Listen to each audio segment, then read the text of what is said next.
Hello everyone, welcome back to my channel. তো তোমাদের সাথে একটি ভিডিও শেয়ার করার একটাই কারণ, তো সবাই যে চিংড়ি মাছ খেতে এত ভালোবাসো না, তারই একটি চিংড়ি মাছের ব্লগ। আজকে আমরা রায়দিঘিতে গিয়েছিলাম। তো সেখান থেকে আমাদের চিংড়ি মাছ হারভেস্ট হওয়ার জন্য, তো হারভেস্ট হওয়া কি দেখালো, হারভেস্ট মানে আমরা জাল টানা বলি, তো এটাকেই হারভেস্ট বলে। তো মোটামুটি আজকে পুকুরে ভেনামি হারভেস্ট করছি। আপনারা দেখতেই পাচ্ছেন জাল দিয়ে ধীরে ধীরে মাছ তোলা হচ্ছে, ঠিক আছে, মাছের যাতে কোনো ক্ষতি না হয়, তো সেইভাবে মাছ তোলা হচ্ছে, ঠিক আছে। চাষি আজকের পুকুরে মাছ অনেক কম হয়েছে, ঠিক আছে, চাষি অনেক মাছ মারা গেছে, ঠিক আছে। তো চাষির মাছের মাথায় হাত, ঠিক আছে, কী আর বলবো।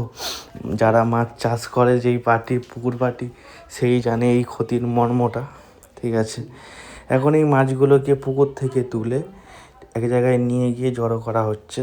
তো তারপর শুরু হচ্ছে সেই মাছের 15 কিলো কি 20 কিলো, যেমন স্যাম্পলিং করা থাকে। তো 15 কিলো স্যাম্পলিং মানে হচ্ছে তোমাদের 15 কিলো মাছ ওরা মেপে নেবে, ঠিক আছে। মেপে নিয়ে সেই মাছটার পিস গোনা হবে। তো পিস গুনে নেওয়ার পরে সেই মাছটা দাম হবে, ঠিক আছে। মনে করো সাপোজ বলছি যে 15 কিলো মাছ যদি তারা মেপে নেয়, সেই 15 কিলো মাছের উপর যে কত গ্রাম মাছটা হচ্ছে, তো সেটা বেরিয়ে যাবে।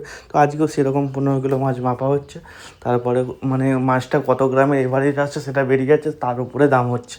তো মোটামুটি এই হচ্ছে 15 কিলো মাছ আমাদের রাখা আছে। এবার হচ্ছে এই সব মাছটা প্যাকিং হবে, টোটাল মাছটা ওয়েট করার পরে এই লাস্টেই 15 কিলো মাছটা গোনা হবে। এই এখন গোনা কাজ চলছে। তো মোটামুটি আজকের এই মাছটার দাম পড়েছিল, আমাদের কেনা পড়েছিল 245 টাকা। তো মোটামুটি তো সবাইকে বললাম এই মাছটা হচ্ছে 11 গ্রামের মাছ আছে। তো সবাইকে বলবো, ঠিক আছে, পেজটা ভালো লাগলে, এইরকম ভিডিও দেখতে চাইলে লাইক কমেন্ট শেয়ার করবে। মাছের ভিডিও আমি ছাড়তে থাকবো, ঠিক আছে। আমাদের হচ্ছে কোম্পানির নাম হচ্ছে মা গঙ্গা ফিশ, ঠিক আছে, নেপালগঞ্জ, সাউথ 24 পরগনা ডিস্ট্রিক্ট। তো ভিডিওটা ভালো লাগলে লাইক কমেন্ট শেয়ার আর সাবস্ক্রাইব করে পাশে থাকবে। আর না করলে আর কি করা যাবে। দেখা হবে অন্য কোনো ব্লগে, অন্য কোনো ভিডিওর সঙ্গে। ততদিন ভালো থাকবে, সুস্থ থাকবে, টাটা।